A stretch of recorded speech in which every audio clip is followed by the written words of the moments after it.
The sirens cut through the summer air like a blade through silk, and Detective Maria Santos knew this wasn't going to be a typical noise complaint.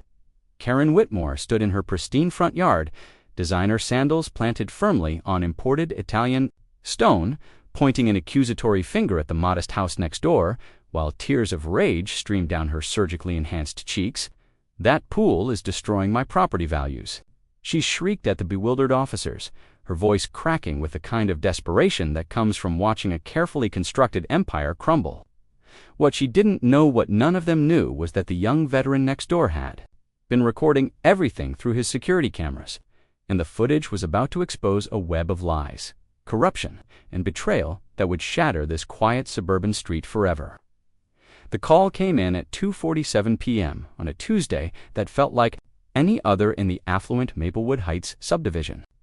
Detective Maria Santos adjusted her rearview mirror as she pulled into the circular driveway of 1247 Elmwood Terrace. Already dreading what she assumed would be another petty neighborhood dispute, 23 years on the force had taught her that the most expensive neighborhoods often produced the most trivial complaints. The house before her was a testament to pneumonia, sprawling McMansion with columns that served no structural purpose and a fountain that could have fed a small village. But it was the woman standing on the manicured lawn who immediately commanded attention. Karen Whitmore was 45 years old and looked like she'd fought tooth and nail against every day of it. Her blonde hair was pulled back in a severe chignon that seemed to stretch her features into a permanent expression of displeasure. She wore a white tennis outfit that probably cost more than most people's monthly rent, and her diamond tennis bracelet caught the afternoon sun like a weapon. "Officers," Karen's voice carried across the pristine lawn with the authority of someone accustomed to being obeyed. "Thank God you're here. I've been dealing with this nightmare for weeks." Detective Santos approached with her partner, Officer Jake Chen, a rookie who still believed in the possibility of reasonable adults resolving their differences. Santos had long since abandoned such optimism. "Ma'am, I'm Detective Santos. We've received a report about a disturbance." Karen's perfectly manicured hand swept dramatically toward the house next door, a modest two-story home that looked almost apologetic. Beside her architectural monument, "That man," she spat the word like it tasted bitter, "is destroying our entire neighborhood with his ... his abomination." Santos followed Karen's gaze to the neighboring property. The house was well maintained, but clearly belonged to someone with a more practical approach to homeownership. The lawn was neat without being obsessive. The paint was fresh but not designer selected, and in the backyard, clearly visible through the chain-link fence, was an above-ground pool. It was blue, round, and utterly ordinary. "Ma'am, officer," Chen interjected politely, "are you referring to the swimming pool?" Karen's eyes flashed with the kind of indignation usually reserved for war crimes. "That is not a swimming pool, officer.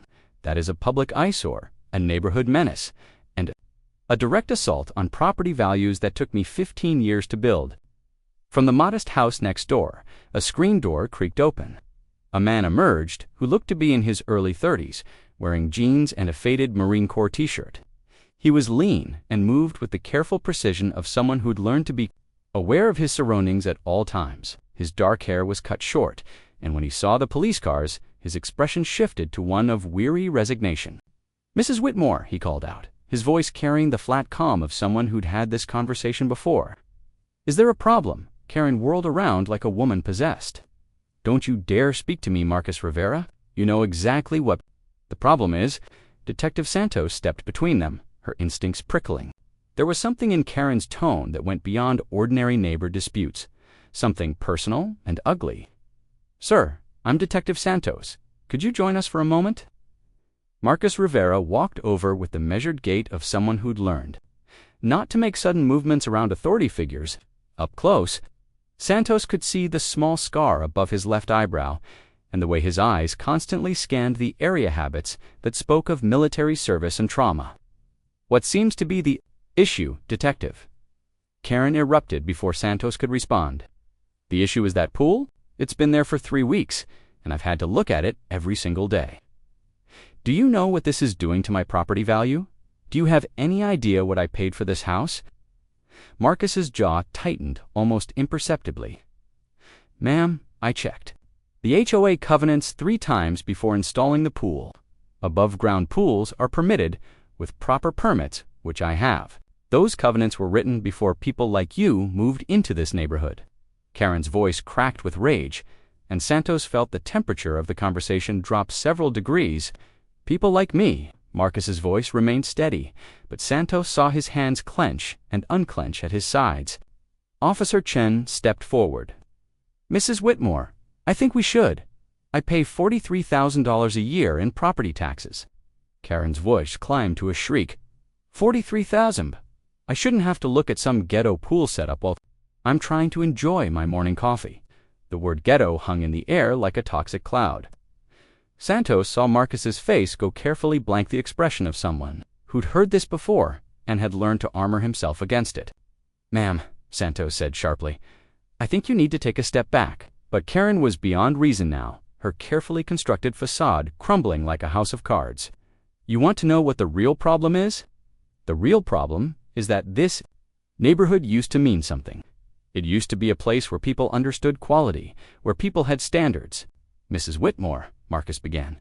"Don't interrupt me." Karen's face had turned an alarming shade of red. "I've been in this neighborhood for 15 years. 15 years. I've watched it decline, watched the property values drop as more and more people, moved in. People who don't understand what it means to maintain standards." Santos had heard enough.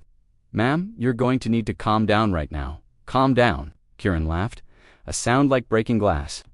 "You want me to calm down while my entire investment crumbles around me, while people who have no business being here in the first place turn this place into some kind of of..." She gestured wildly at Marcus, searching for words that would adequately express her disgust.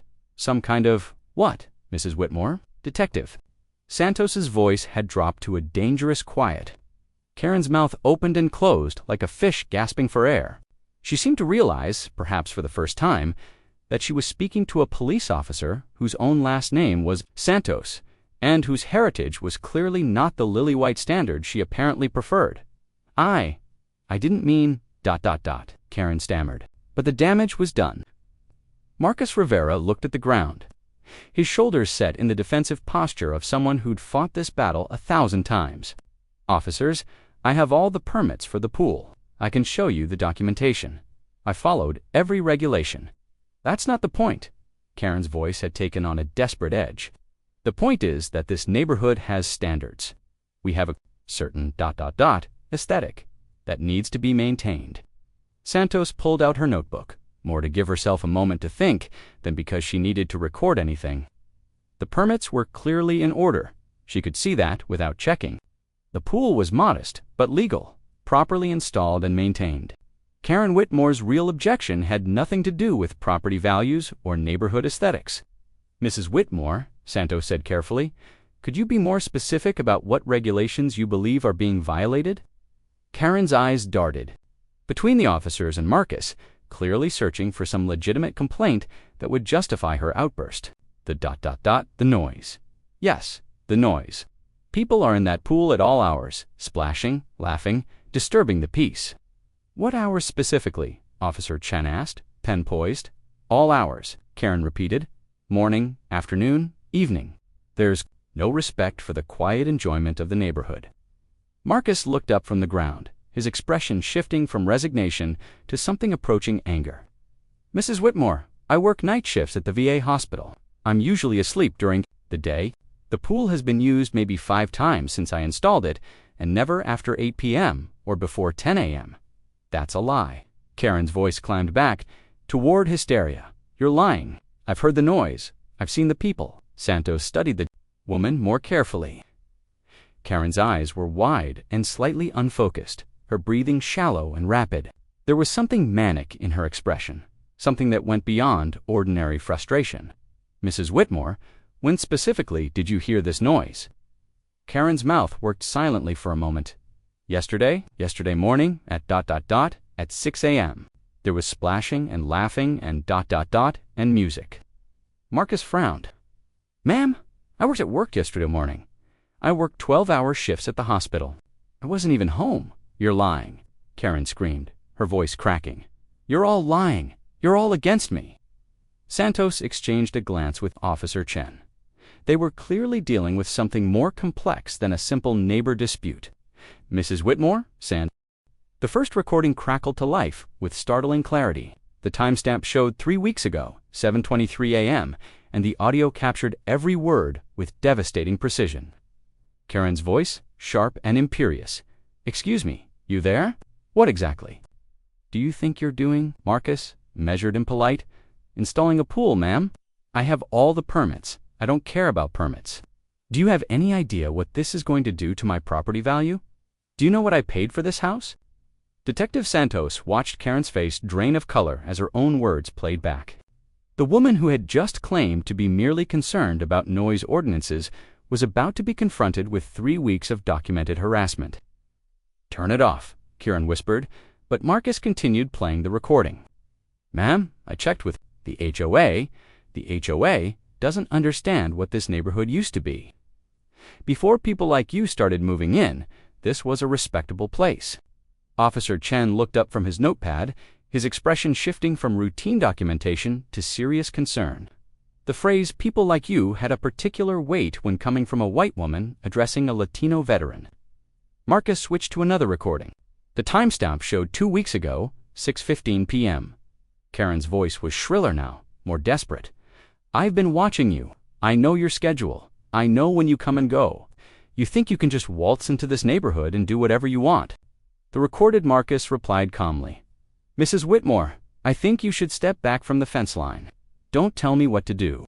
I've been here for 15 years.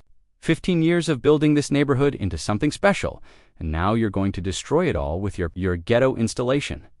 Detective Santos felt her jaw tighten. The word ghetto had been thrown around earlier, but hearing it on the recording, cold, calculated, and dripping with disdain made its intent unmistakable. "Mrs. Whitmore," Santos said quietly, "I think you need to listen to what you're saying. That's not ... I didn't mean ... Karen's voice was barely a whisper now, but Marcus was already queuing up another recording. This one was from a week ago, timestamp 9:43 a.m. Karen's voice was different now, not just angry, but cunning. "I've been making some calls, Mr. Rivera. I know people in this town. I know people who can make your life very difficult. Ma'am, I don't know what you're trying to accomplish. I'm trying to save this neighborhood from people who don't understand what it means to maintain standards. I'm trying to preserve what decent people built here."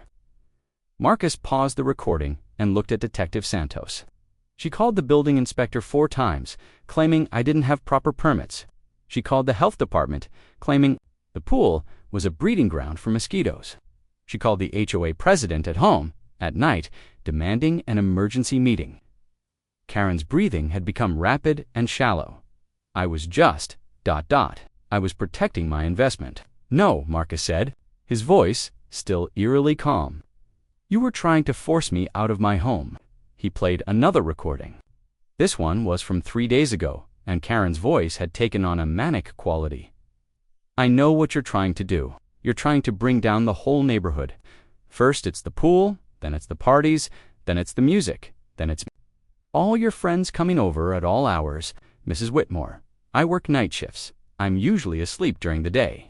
I don't have parties. Don't lie to me. I've seen the cars. I've seen the people. You're turning this place into some kind of ... of hangout spot." Marcus stopped the recording and looked at Detective Santos. "Officer, I'd like to show you something." He walked toward his house, and after a moment's hesitation, Santos and Chen followed.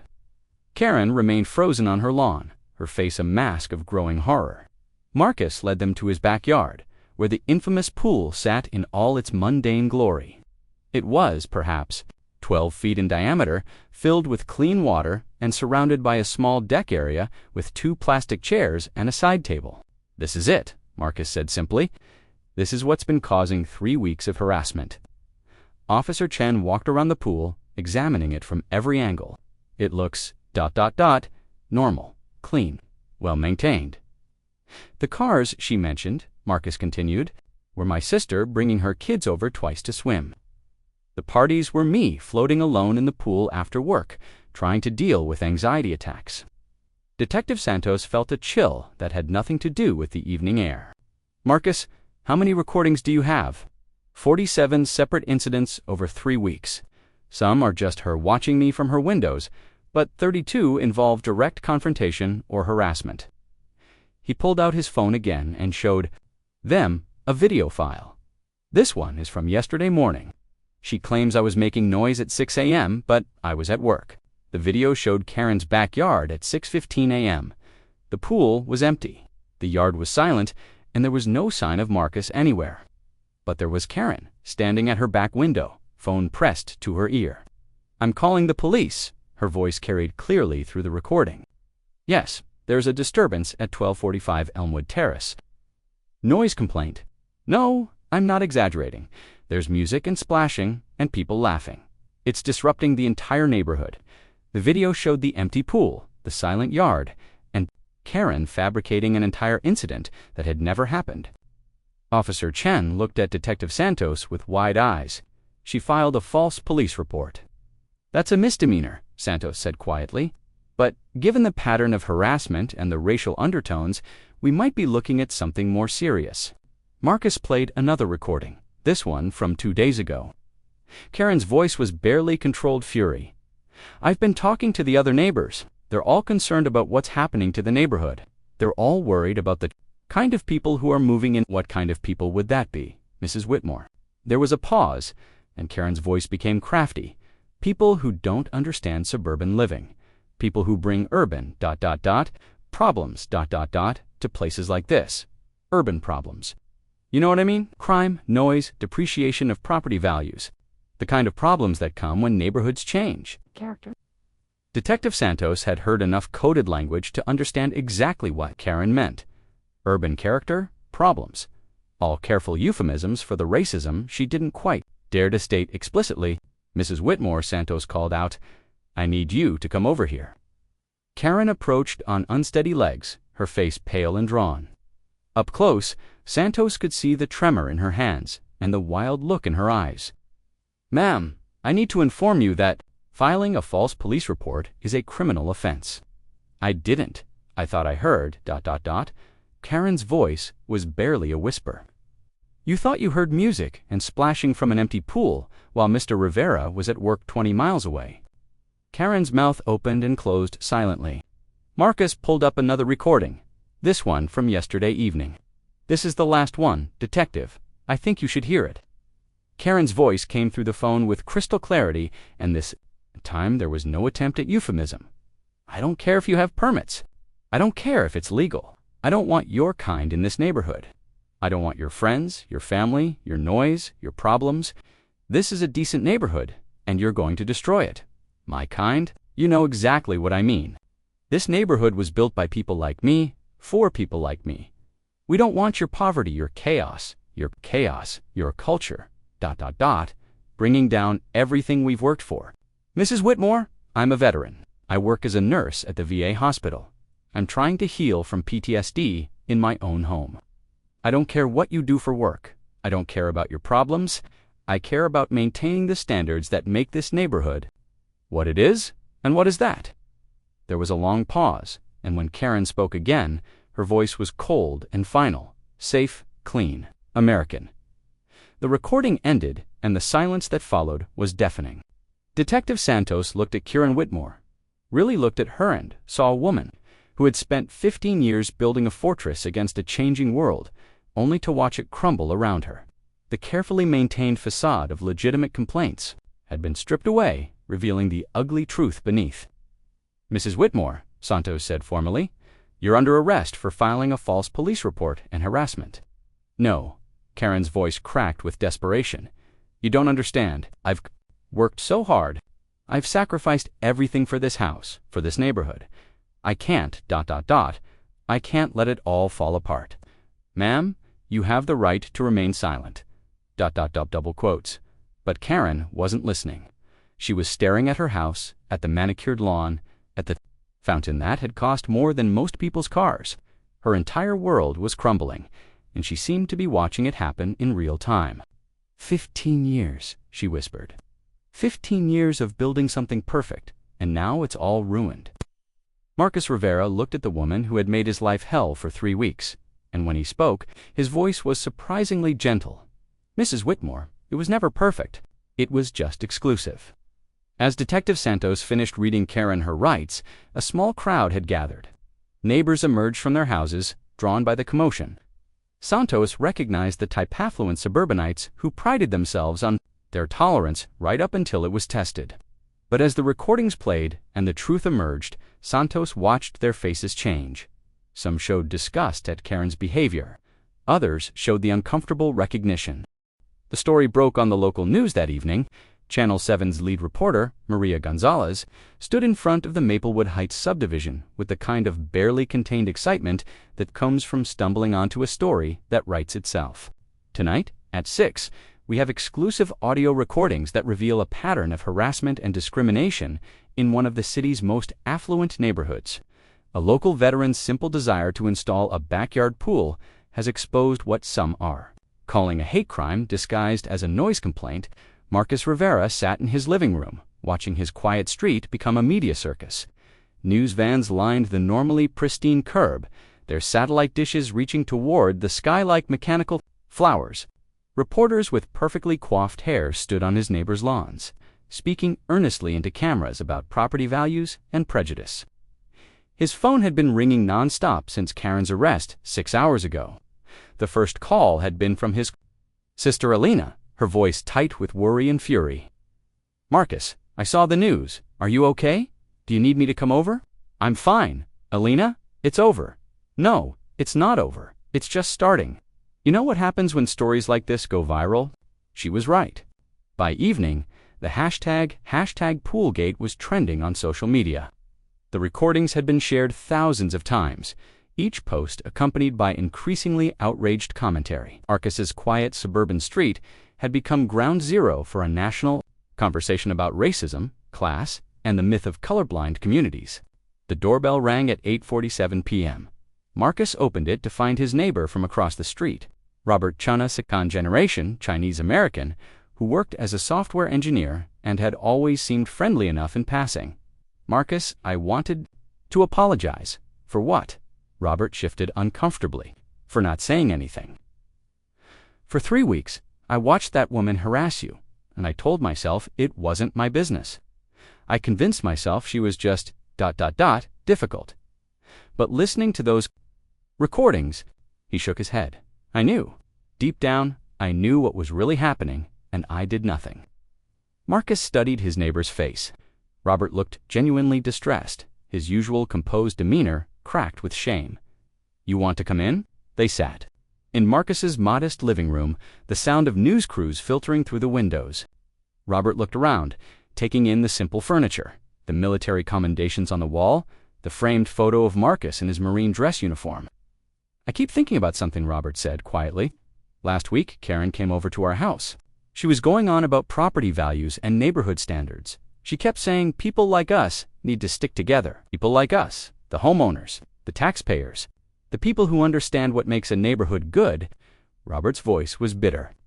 "I thought she meant people who take care of their properties, but she meant people who look like her." Marcus poured 2 glasses of water, the mundane act, somehow grounding in the chaos of the evening. "What did you say to her?" "Nothing." I nodded along. "I agreed that the pool was ... unfortunate. I said I hoped you'd be considerate about noise." Robert's voice dropped to a whisper. "God help me." I validated her. I gave her permission to believe she was reasonable. The weight of complicity settled between them. Marcus had faced Karen's overt hostility, but Robert had encountered something perhaps more insidious, the subtle invitation to join the exclusion, the gentle pressure to agree that some people simply didn't belong. "Robert, can I ask you something?" "Of course." "When you moved into this neighborhood, did anyone ever make you feel unwelcome?" Robert was quiet for a long moment. Not overtly. But there were ... moments. Comments about how hardworking Asian families were. Assumptions about what I did. For work, questions about where I was really from, even though I was born in Sacramento. He paused. I told myself I was overreacting. I told myself this was a good neighborhood, a tolerant neighborhood. And Karen was always friendly to me. She complimented my wife's garden. She brought us cookies when we moved in. Robert's voice was hollow. I thought that meant she wasn't prejudiced. I thought that meant this was a safe place. Marcus understood the seductive power of being included, of being deemed one of the good ones. It was a trap that many minorities fell into, the belief that their acceptance was proof of progress, rather than evidence of their position as the exception that proved the rule. The doorbell rang again. This time it was Sandra Martinez, a Latina woman who lived 2 streets over. She worked as a teacher at the local elementary school and had always been friendly in the way that busy suburbanites were a wave across the parking lot, a smile at the grocery store. "Marcus, I had to come over. I've been watching the news, and I need to tell you something." She looked exhausted, her usually immaculate appearance disheveled. Dark circles under her eyes suggested she hadn't slept well. "What is it?" Karen approached me. "About you. About 2 weeks ago. She came to my house and said she was organizing a petition to have your pool removed." Marcus felt his stomach drop. "What kind of petition?" "She said it was about maintaining neighborhood standards. She said property values were at stake. She made it sound so... reasonable." Sandra's voice cracked. "She said the other neighbors were concerned but were afraid to speak up. She said people like us needed to understand the impact on the community. People like us, homeowners, taxpayers, people who care about the neighborhood." Sandra paused, but then she said something else. She said she was glad I understood the importance of assimilation. She said she appreciated that I was one of the good ones who understood how to live in a neighborhood like this. The phrase hung in the air like a toxin. Marcus had heard it before, the backhanded compliment that served as both inclusion and warning. "You're acceptable, but only as long as you play by our rules. You're welcome, but only as long as you don't remind us of what we're trying to exclude." "I signed it," Sandra whispered. "God forgive me, I signed it. I told myself it was just about the pool, about property values. But I knew what she really meant, and I signed it anyway." Marcus looked at his neighbors, educated people who had been drawn into Karen's web of hate through the subtle manipulation of their own fears and insecurities.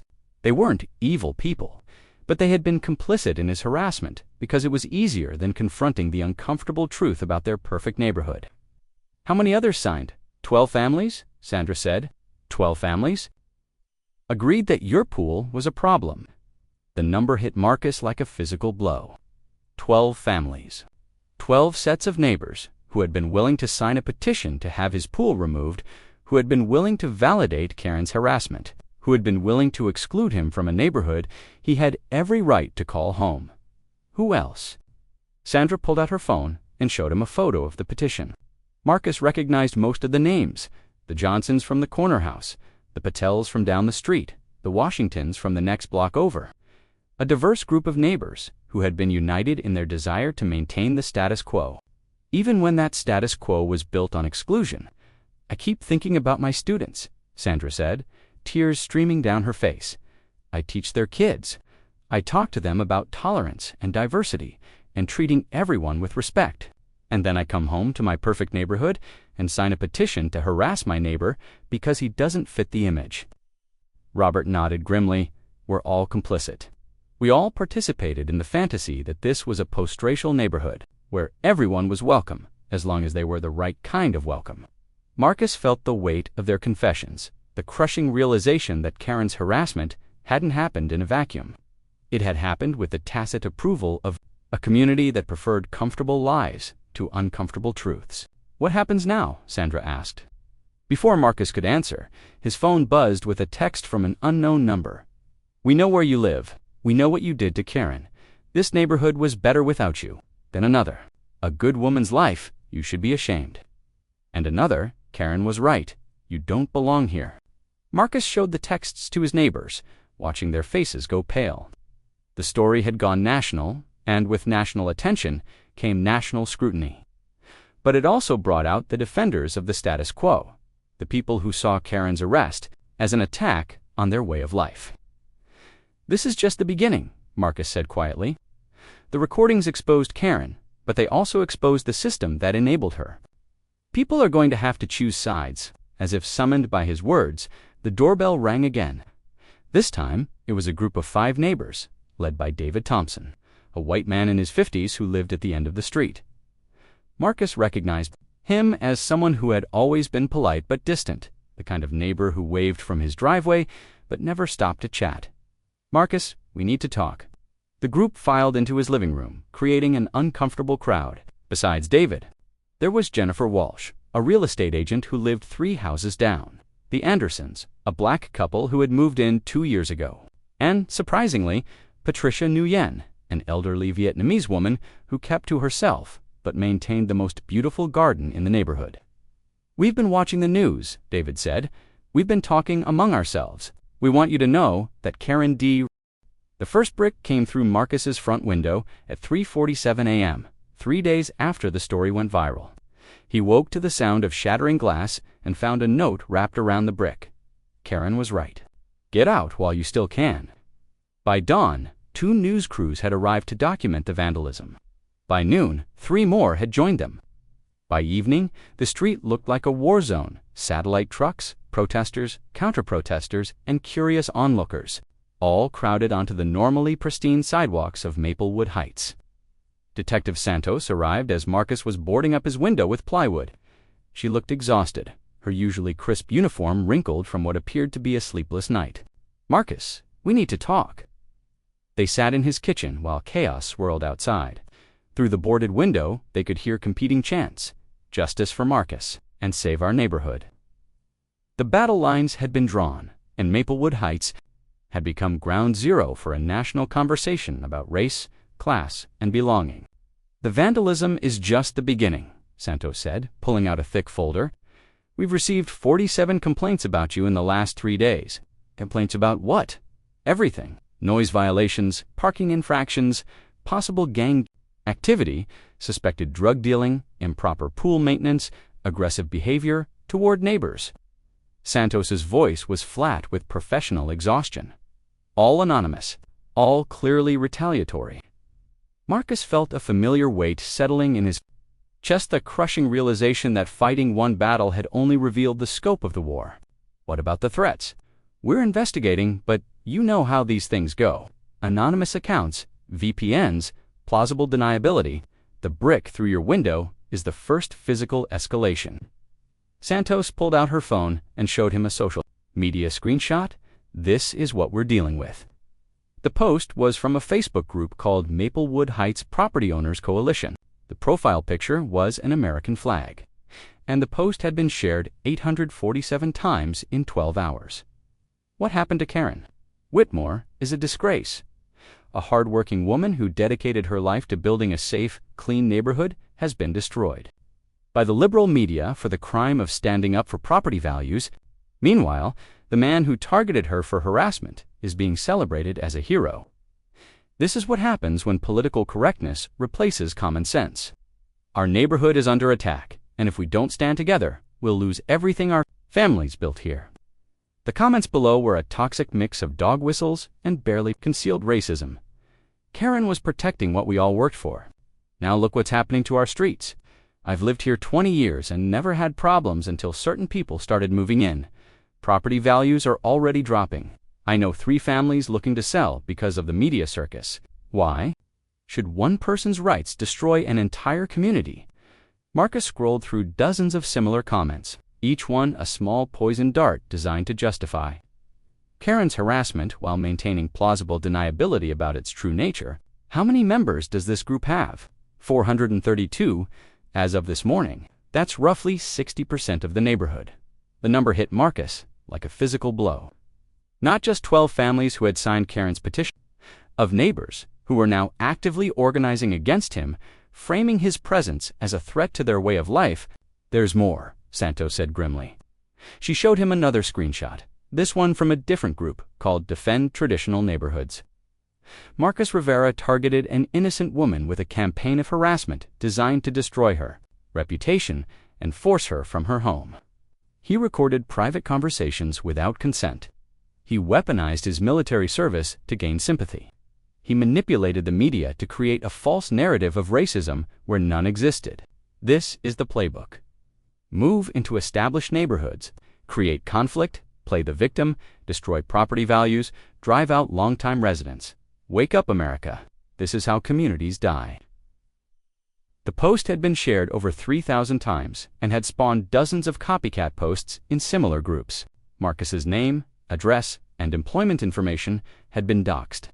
His photo from the news coverage had been photoshopped into memes depicting him as everything from a neighborhood destroyer to a terrorist infiltrator. "They're turning me into the villain," Marcus said quietly. "It's a standard playbook. When the facts don't support your position, you change the narrative. Karen becomes the victim, you become the aggressor, and the recordings become evidence of your manipulation. Rather than her harassment, Santos showed him another post, this one from a woman named Jennifer Walsh, the real estate agent who had visited his house. Just days earlier to apologize, "I want to set the record straight about what really happened in our neighborhood. Marcus Rivera moved in and immediately began causing problems. The pool was just the tip of the iceberg. There were noise complaints, parking issues, and confrontational behavior toward longtime residents. Karen Whitmore tried to address these issues respectfully, but Mr. Rivera secretly recorded their conversations and edited them to make her look bad. Now our entire neighborhood is under attack by the media and protesters. Property values are plummeting. Families are afraid to let their children play outside. And a woman's life has been destroyed over what should have been a simple neighbor dispute. This isn't about race, it's about maintaining the standards that make our community safe and desirable." The post had 127 likes and 43 shares from neighbors Marcus recognized. People who had smiled at him in the grocery store, who had waved from their driveways, who had seemed genuinely remorseful just days earlier. "She was in my living room apologizing," Marcus said, his voice hollow. "She admitted that Karen had called her looking for reasons to be concerned about me, and now she's telling the world that I was the problem all along. Fear makes people do ugly things," Santos said. "And right now, your neighbors are terrified." Property values are actually dropping. 3 houses went on the market yesterday. The media attention has made the neighborhood radioactive. Protesters are camping on their streets. Their perfect little bubble has been burst, and they blame you for it. Marcus understood the psychology. It was easier to blame him for exposing the problem than to confront the problem itself. It was easier to rewrite history than to acknowledge their complicity in Karen's harassment. What about Karen? How is she spinning this? Santos pulled out another folder. "She's not in jail. Posted bail within 6 hours of being arrested. Her lawyer is claiming that the charges are politically motivated and that she's the real victim of harassment." She showed him a press release from Karen's attorney, a man named Bradley Morrison, who specialized in defending clients in high-profile discrimination cases. Mrs. Whitmore is a pillar of the Maplewood Heights community who has spent 50 years improving property values and neighborhood safety. She raised legitimate concerns about a neighbor's behavior and was railroaded by a system more interested in political correctness than facts. The so-called evidence against her consists of selectively edited recordings taken without her knowledge or consent. Mrs. Whitmore never used racial slurs, never threatened violence, and never violated any laws. She is guilty of nothing more than caring about her community and speaking up when she saw problems. We will vigorously defend her rights and expose the truth about what really happened in this neighborhood. Selectively edited, Marcus felt his anger rising. "I gave you the raw files. 47 separate recordings with timestamps and metadata. Facts don't matter when you're dealing with motivated reasoning," Santos said. "Karen's supporters will believe what they want to believe, and they want to believe that she's the victim." As if summoned by their conversation, Marcus's doorbell rang. Through the front window, he could see a woman in an expensive business suit flanked by 2 men with cameras. The media circus had found him. "Mr. Rivera?" The woman's voice was smooth and professional. "I'm Rebecca Chen from Channel 7 News. We'd like to give you an opportunity to respond to the allegations being made against you." Marcus opened the door cautiously. Rebecca Chen was in her 30s, perfectly coiffed with the kind of aggressive confidence that came from years of chasing stories in competitive markets. "What allegations?" "Several of your neighbors have come forward with a different version of events. They claim that you were the one harassing Mrs. Whitmore, that you deliberately provoked her, and that you recorded your conversations in order to create a false narrative of racism." Marcus felt the ground shifting beneath his feet. The story was being rewritten in real time, and he was powerless to stop it. Would you like to comment on the allegation that you moved to this neighborhood specifically to target affluent white residents? That's ridiculous. I moved here because I found a house I could afford near the hospital where I work. But you chose this specific neighborhood, didn't you? A neighborhood known for high property values and expensive homes. Marcus could see the trap being laid. His presence in an affluent neighborhood was being reframed as inherently suspicious, as if his right to live wherever he could afford was somehow evidence of malicious intent. Some residents are saying that you deliberately installed a pool that you knew would be controversial, specifically to provoke a reaction from your neighbors. INs. The turning point came from an unexpected source, Patricia Nguyen, the elderly Vietnamese woman with the beautiful garden who had spoken so powerfully about rotting fish. At 6 a.m. on Friday morning, exactly 1 week after Karen's arrest, Mrs. Nguyen knocked on Marcus's door. She carried a manila envelope, thick with documents, and wore the determined expression of someone who had made a difficult decision. "Mr. Rivera, I have something you need to see." They sat at his kitchen table while the early morning sun streamed. Through the boarded window, Mrs. Nguyen opened the envelope and pulled out a stack of papers, photocopies of documents, printed emails, and handwritten notes. "For 15 years, I have been the secretary of the Maplewood Heights Homeowners Association," she said, her accent thick but her words precise. "I have kept every record, every meeting minute, every complaint. I thought someday these might be important." She spread the documents across the table like a prosecutor laying out evidence. Karen Whitmore was not acting alone. She was not an aberration. She was the tip of the iceberg. The first document was from 2019, meeting minutes. From an HOA gathering where Karen had proposed new aesthetic guidelines for the neighborhood. The language was careful, coded, but unmistakable. Mrs. Whitmore suggested implementing stricter standards for exterior home modifications to maintain the character and desirability of the neighborhood. She expressed concern about recent changes in property ownership patterns and their potential impact on community cohesion, character, and desirability. Mrs. Nguyen said grimly, "Community cohesion, always coded language." The next document was more explicit, an email exchange between Karen and several board members from 2020. "I'm seeing a trend that concerns me. We're getting a different type of buyer in the neighborhood, people who don't understand or respect the standards that make this community special. I think we need to be more proactive about protecting what we've built here." The response from board member David Thompson was telling Karen, "I share your concerns. Perhaps we should consider updating our covenants to be more specific about acceptable modifications and landscaping choices." David Thompson, Marcus, said, recognizing the name. "He was at my house apologizing just days ago." Yes, the same David Thompson who seconded every one of Karen's proposals for the last 4 years. Mrs. Nguyen showed him another documenta petition from 2021 seeking to ban temporary or portable structures in backyards. The language was neutral, but the intent was clear. No above-ground pools, no storage sheds, no equipment that suggested people couldn't afford permanent installations. It failed by 1 vote, Mrs. Nguyen said. "My vote." The pattern became clear as she laid out document after document. For years, Karen had been working systematically to create barriers to entry for anyone who didn't fit her vision of an ideal neighbor. She had proposed restrictions on lawn ornaments, limits on the number of cars per household, requirements for professional landscaping, and mandatory approval for any exterior modifications. She was building a legal framework for exclusion, Marcus realized. Yes, and when that failed, she moved to social pressure.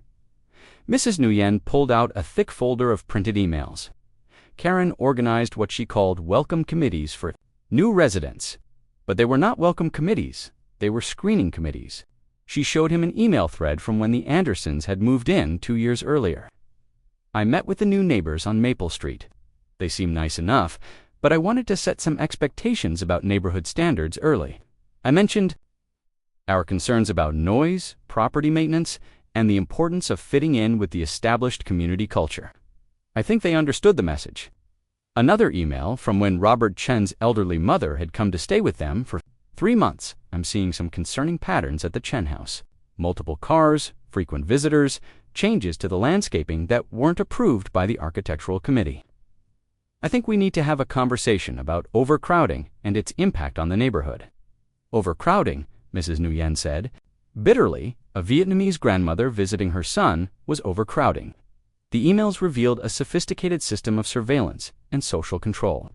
Karen had recruited a network of neighbors to monitor and report on anyone who deviated from her narrow definition of acceptable behavior. Pool parties were noise violations. Family gatherings were overcrowding.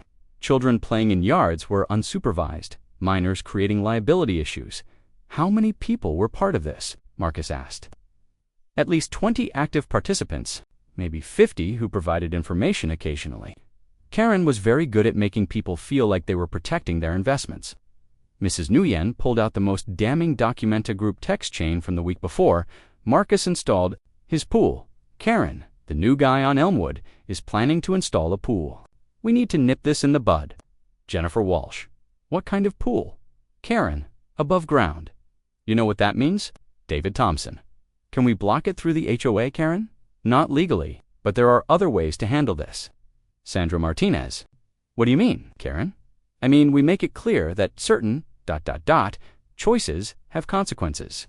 We make it clear what kind of neighborhood this is and what kind of neighbors we want. Robert Chen. I don't want to get involved in anything dramatic. Karen, you're already involved, Robert. We all are.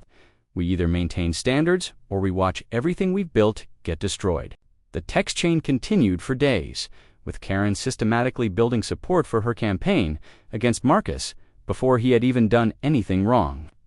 She had identified him as a threat the moment he moved in, and she had spent weeks preparing the neighborhood for conflict. This is premeditated harassment, Marcus said, his voice tight with anger. It gets worse. Mrs. Nguyen showed him the final set of documents' financial records from the HOA account. For the past 2 years, Karen had been using association funds to hire a private investigator to research new residents. The PI reports were invasive and disturbing. Employment history, credit scores, family background, social media activity, even criminal background checks. Anyone who moved into the neighborhood was subjected to surveillance that would have been illegal if conducted by law enforcement. Marcus found his own file 12 pages of detailed investigation into his life, his service record, his medical history, his finances, and his family. The report noted his PTSD diagnosis, his work at the VA hospital, his sister's children, and his modest income.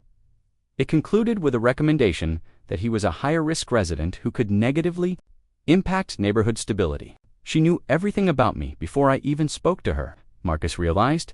She knew everything about everyone, and she used that information to build cases against anyone she wanted gone.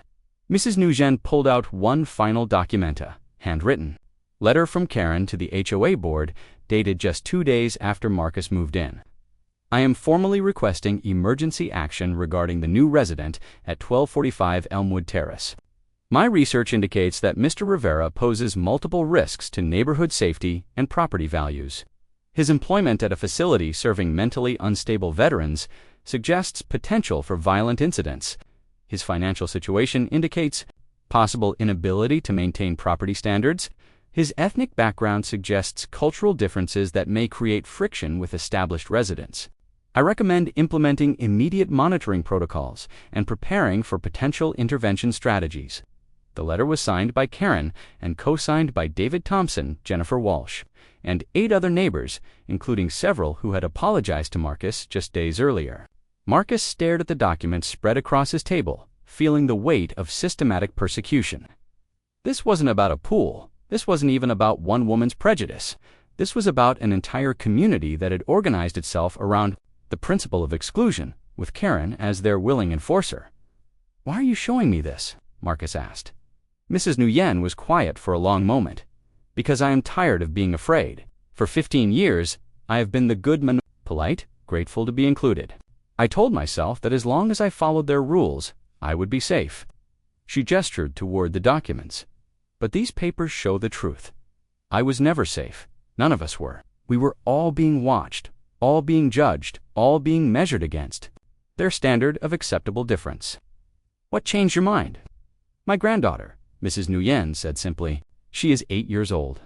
And last week she asked me why the nice man with the pool was being treated so badly by the neighborhood. I realized that if I stayed silent, I was teaching her that this is normal, that this is acceptable. Mrs. Nguyen stood up, her small frame somehow commanding in the morning light. "I am taking these documents to the police, to the media, to anyone who will listen. The truth needs to be told. They'll destroy you for this. Karen's supporters will say you're lying, that you doctored the documents, that you're part of some conspiracy." Mrs. Nguyen smiled for the first time since Marcus had known her. "Mr. Rivera, I survived the fall of Saigon. I rebuilt my life in a country that didn't want me. I raised children who became doctors and engineers, despite being told they would never belong. Karen Whitmore and her friends do not scare me." 2 hours later, Mrs. Nguyen held a press conference on